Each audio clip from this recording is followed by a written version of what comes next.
If you've ever lost a cat, you know the feeling. Not the loud, dramatic grief of losing a dog, that open, uncomplicated heartbreak that everyone understands and validates. No, losing a cat is a different kind of pain. It's quieter, more private, almost mysterious, as if the cat slipped away between dimensions rather than simply dying, as if part of it was never entirely here to begin with. And according to, that feeling is not your imagination. Cats and dogs occupy fundamentally different positions in the spiritual order. They have different kinds of souls. They relate to their humans differently, not just in life, but in death and beyond. And what happens to your cat after it takes its last breath is so different from what happens to a dog that understanding this distinction might change how you grieve, how you remember them, and how you interpret the signs they send you from the other side. Because yes, according to the readings, they do come back, both cats and dogs, but they come back in different ways for different reasons through different dimensions. What's revealed about the spiritual nature of cats will change how you understand everything you felt when you lost one, why they're different from every other domesticated animal, and what happens to that enigmatic, unforgettable presence after it leaves the body curled at the foot of your bed.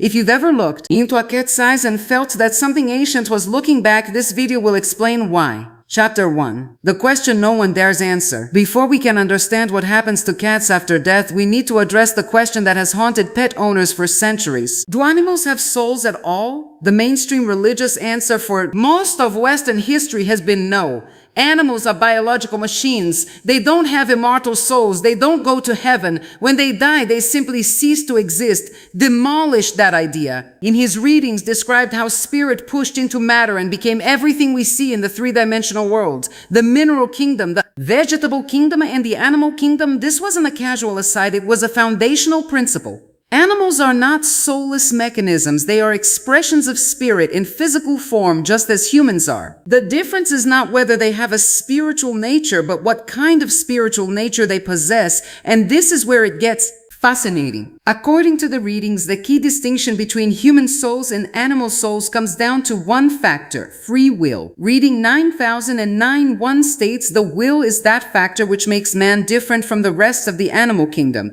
Another reading puts it even more starkly. Man alone is given that birthright of free will. He alone may defy his God. Humans have individual souls with free will. The ability to choose, to rebel, to create, to destroy, to grow in any direction they want. Animals operate through what other metaphysical thinkers call the group mind, an instinctive collective intelligence that keeps them in harmony with natural law. This sounds like a limitation, but suggested it's actually a kind of grace. Animals are always in accord with the creative forces. They can't sin, they can't fall from grace, they can't make the catastrophic moral choices that humans make. They exist in a state of natural alignment with the divine that humans spend their entire spiritual evolution trying to recover. Now, here's the part that most people miss, and it's the part that changes everything. Also revealed that animals living closely with humans begin to develop something beyond the group mind. Through the bond with a human, through love, through attention, through years of shared life, an animal can develop what we might call proto-individuality, a unique personality, a distinct character, something that starts to look to the spiritual eye less like a member of a species and more like a someone. The readings confirm that animals reincarnate, that they travel with their human soul groups across lifetimes,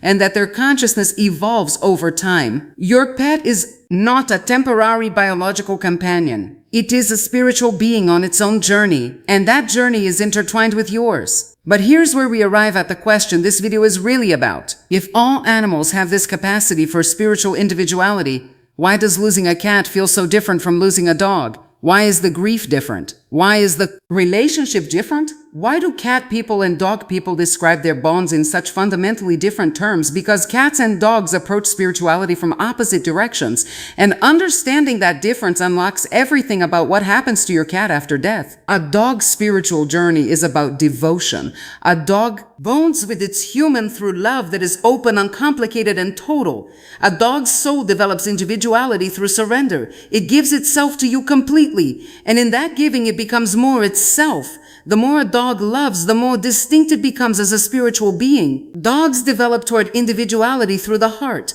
A cat's spiritual journey is about sovereignty. A cat doesn't surrender to you, it chooses you.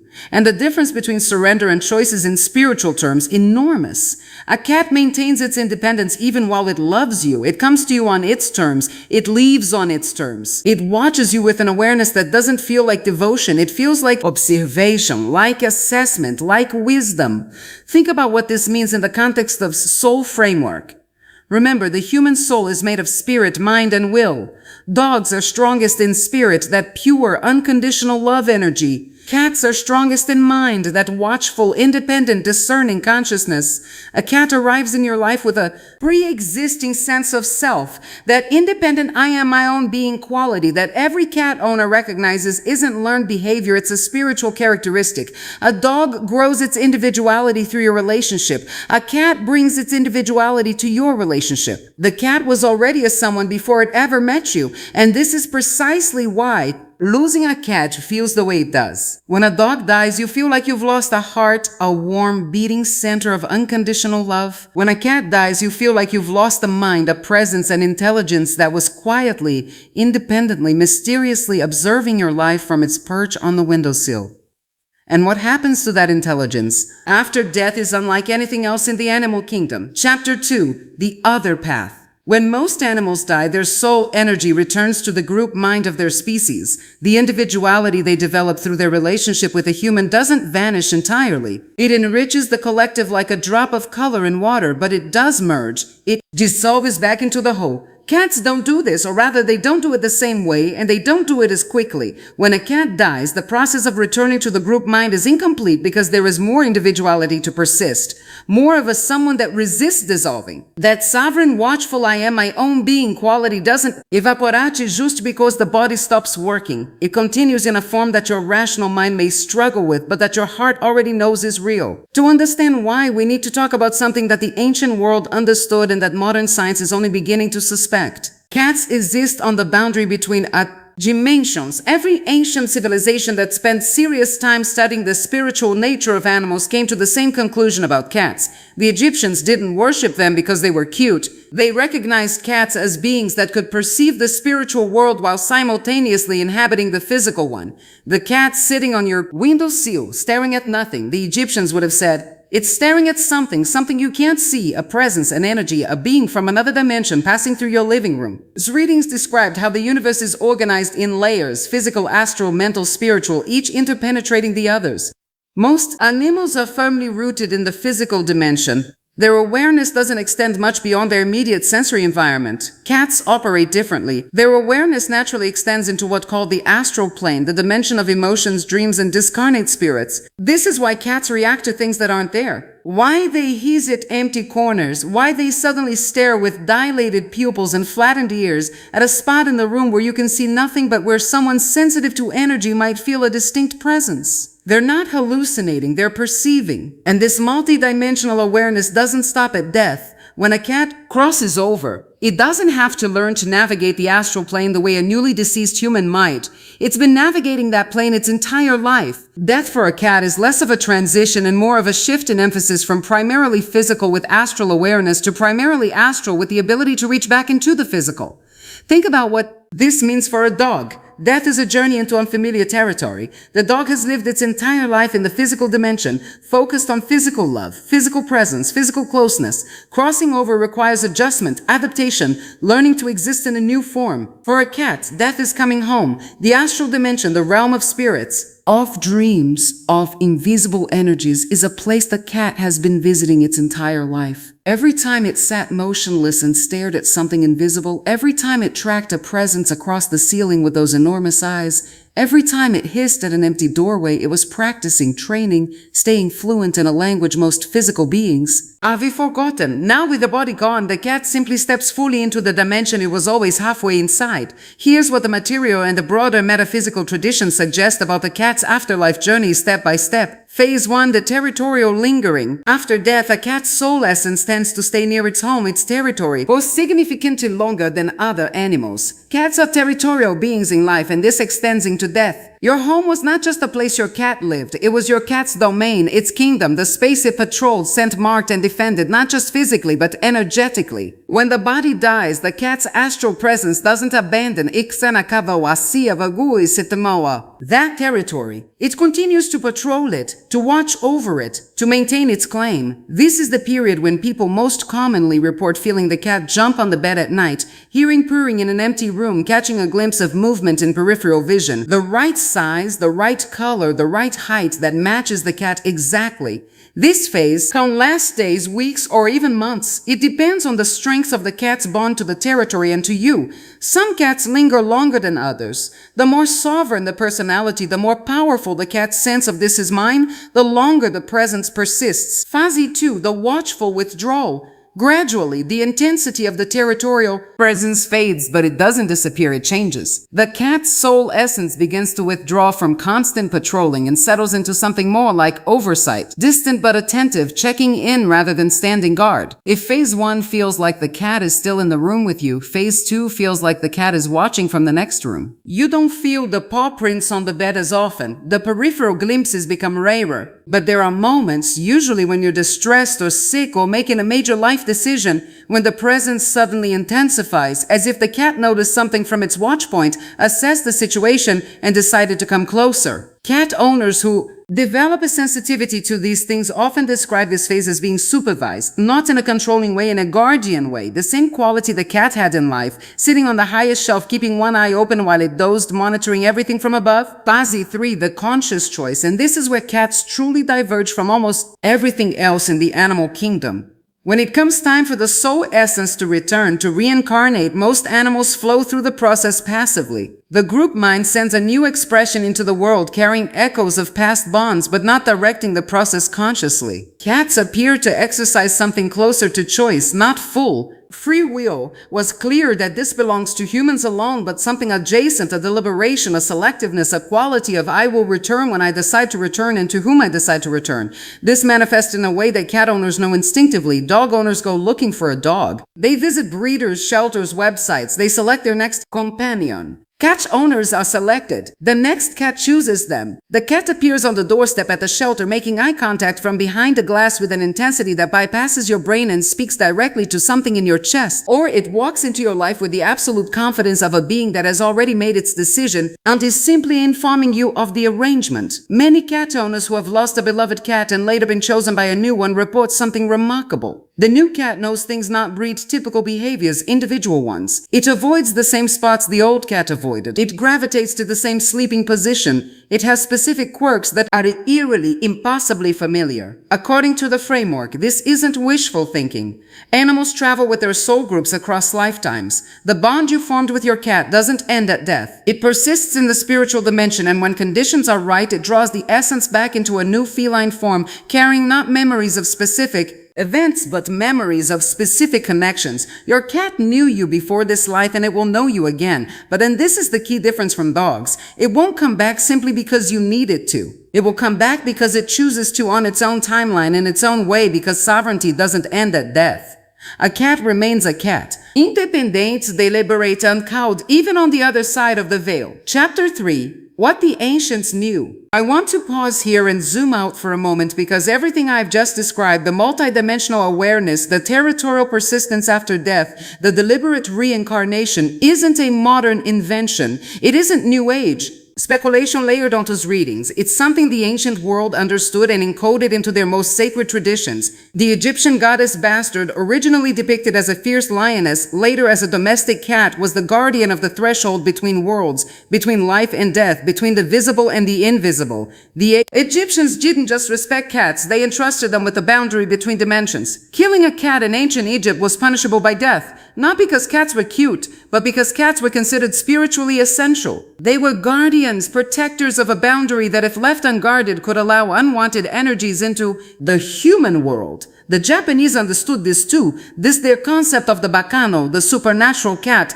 wasn't just folklore. It reflected an observed reality. Cats behave as if they can see what humans can't.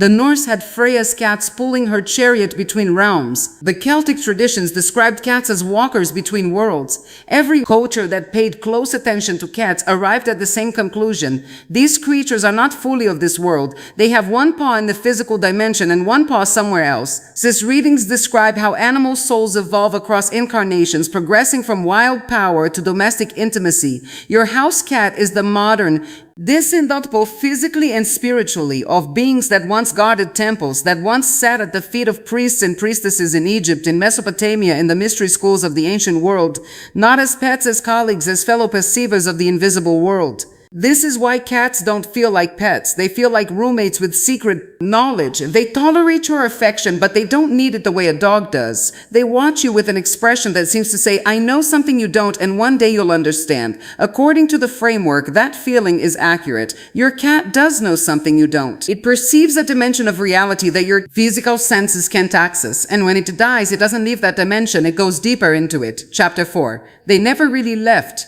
If everything we've discussed is true, if cats occupy a unique spiritual position, if they naturally perceive across dimensions, if their afterlife presence is more individual and more deliberate than other animals, then we should expect their after-death communications to reflect that. And they do in ways that are strikingly consistent across cultures, across centuries, and across the reports of thousands of grieving cat owners worldwide. Here are the signs. And pay attention, because if you've lost a cat, there's a good chance you've already experienced at least one of these and told yourself you were imagining it. You weren't. Sign 1, the phantom weight on the bed. This is by far the most commonly reported experience. You're lying in bed, usually at night, usually in the quiet space between waking and sleeping, and you feel it, the distinct sensation of a small animal jumping onto the bed. The weight, the poop prints walking across the mattress, the familiar pressure settling into the exact spot where your cat always slept. You look, nothing is there. This is the territorial presence we discussed. The cat's soul essence continuing to claim its space, continuing its nightly ritual uninterrupted by something as minor as physical death. If this has happened to you, type I felt it in the comments right now. You're not crazy, you're not imagining it, and you are not alone. Sign 2, the peripheral vision flash. You catch movement in the corner of your eye, a blur of the right size, the right color, moving at the right height in the right direction. You turn to look. Nothing. This happens in the home, usually in areas the cat frequented. Hallways, doorways, the path between the kitchen and the food bowl. There is a neurological reason this works. Your peripheral vision is processed differently from your focused vision. It's more sensitive to movement, less filtered by the rational brain, more raw. And according to S framework, the cat's astral presence is subtle enough to register in peripheral vision, which doesn't have the same reality filter as direct sight, but disappears when you try to look directly at it with your rational focused attention. You're not hallucinating. Your peripheral vision is simply more honest than the rest of your brain. Sign 3. Other animals know. If you have other pets, especially other cats, watch their behavior carefully in the weeks and months after a cat's death. Cats who knew the deceased often stare at empty spaces, follow invisible movements with their eyes, or refuse to enter or sleep in specific areas. Some cats will sit in front of a spot and meow as if communicating with someone you can't see. Others will groom the air in the spot where the deceased cat used to sit, as if grooming a companion who is still, to their perception, very much present. They are perceiving their companion's ongoing astral presence with the same multidimensional awareness we discussed earlier. Your other cat can see what you can't, and its behavior is the most reliable confirmation that the departed cat's presence is not your imagination. Sign 4, the dream that doesn't feel like a dream. Remember the reality test from our dreams video. The 3 criteria, hyperreality, coherent message, sacred afterglow, they apply here with a specific feline twist. When a deceased cat appears in a dream, it rarely shows up for simple comfort. A dog might appear in a dream and run toward you, tail wagging, radiating pure love. That's a dog visit, warm, simple, emotional. A cat visit is different. The cat appears and looks at you, makes sustained, deliberate eye contact, and transmits something specific. Not just I love you, but pay attention to this, or something is coming, or you're making a mistake, or simply I'm still here watching as I always watched. The communication is compressed, a lot of meaning packed into a single look. And the emotional afterglow is not the tearful warmth of a dog visit, but something cooler, calmer, more like a reassurance than reunion. More like a status report from a guardian than a love letter from a friend. You wake up from a cat visitation dream not crying but knowing, quiet certainty rather than emotional overflow. That's the feline signature, and it persists across the veil. Sign 5, the inexplicable scent. You smell your cat. Not a cat, your cat. That specific combination of fur and warmth and the distinct scent they carried. It appears in a room where there is no logical source, often at moments when you are distressed, making a difficult decision, or thinking about them with particular intensity. Taught that thought creates reality in the spiritual dimension, and scent is one of the most powerful carriers of emotional memory. A deceased cat operating from the astral plane can project a thought form that your olfactory system translates as their specific scent. It's their way of saying, I'm here. I know what you're going through. You're not alone. Sign 6, the 3 o'clock a.m. alert. This one is less discussed, but remarkably consistent. In the weeks and months after a cat's death, the owner wakes up at a specific time, often between 3 and 4 a.m., for no apparent reason, fully alert, not groggy, and with the unmistakable feeling that something woke them up deliberately. In many spiritual traditions, 3 a.m. is considered the thin hour, the time when the veil between dimensions is at its thinnest. Himself described the hours between 2 and 4 a.m. as the period when the imaginative forces of the body are most receptive to impressions from the spiritual plane. He advised seekers to pay special attention to whatever surfaces during those hours. Cats, as beings that already operate at the boundary between worlds, find it easiest to reach through at this time. They're not waking you to frighten you. They're waking you because this is the window when communication is clearest and they have something to show you if you're still enough to receive it. If this happens, don't reach for your phone. Lie still, close your eyes, and pay attention to whatever images, feelings, or knowing surface. This is your cat using the only window available, trying to complete a communication that the noise of your daytime mind won't allow. How to receive the cat way? Now, here's the most important thing I can tell you about connecting with the deceased cat. Don't chase them. If you've lost a dog, the grief strategy is to open your heart wide and project love into the universe. The dog's soul responds to that like a flower to sunlight. More love equals more connection. Cats are different. If you project intense, desperate, clinging grief toward a deceased cat, you're likely to feel nothing, because cats, even dead cats, don't respond to neediness. They never did in life, and they don't start after death. The way to connect with a deceased cat is the same way you connected with a living one. Be still. Be quiet. Create space. Don't call them. Make yourself available and let them come to you. Sit in their favorite spot. Think about them with calm, clear love, not desperate grief, but the same warm, respectful affection you showed them in life. The same energy as sitting together on a quiet afternoon, asking nothing, expecting nothing, simply sharing space. And wait, they'll come when they're ready, on their terms, as they always did. Because here's what you need to understand. Your cat is still a cat on the other side. Death doesn't change the fundamental nature of a being. A cat doesn't die and suddenly become a dog desperate to reach you, flooding you with emotion, running toward you across dimensions. No, a cat dies and remains a cat, sovereign, watchful, present on its own terms. And those terms include loving you just quietly from the windowsill between worlds. The final truth. Let me bring this together. Reveal that animals are spiritual beings, expressions of the divine pushed into physical form. They have souls. They reincarnate and they travel with us across lifetimes. The bond you share with your cat is not a product of this life alone. It stretches across time, across incarnations, across the apparent gap between life and death. But cats are not dogs, and the distinction is not just behavioral, it's spiritual. Dogs develop individuality through loving you. They arrive as members of a group soul and become someone through the bond you share. Their afterlife journey is warm, emotional, and flows through as the currents of collective love. Cats arrive as individuals. They choose you with a deliberation that borders on the cosmic. Their afterlife presence is more distinct, more persistent, more purposeful. They don't dissolve back into the collective. They linger at the threshold between dimensions, the same threshold they guarded in life, maintaining their watch over you with the same quiet, sovereign attention they always had. Your dog taught you about unconditional love. Your cat taught you about sovereign presence. Your dog showed you how to give yourself completely. Your cat showed you how to be completely yourself. And when your cat died, it didn't leave. It shifted from the physical side of the threshold to the astral side, but it's still at the threshold, still watching, still guarding, still yours, in the only way a cat is ever anyone's, by choice. If your cat has contacted you from the other side, leave one word in the comments that describes how it felt. One word. You'll know which word is yours. And if you're watching this with a living cat beside you, curled up and half asleep, eyes narrowed to slits, apparently paying no attention to anything at all, look again. It's paying attention to everything, including things you can't see. That's what it was made for. To guard the threshold, to watch over you, to exist exactly where the visible world ends and something larger begins. And death for a creature that was never entirely of this world changes very little about that arrangement.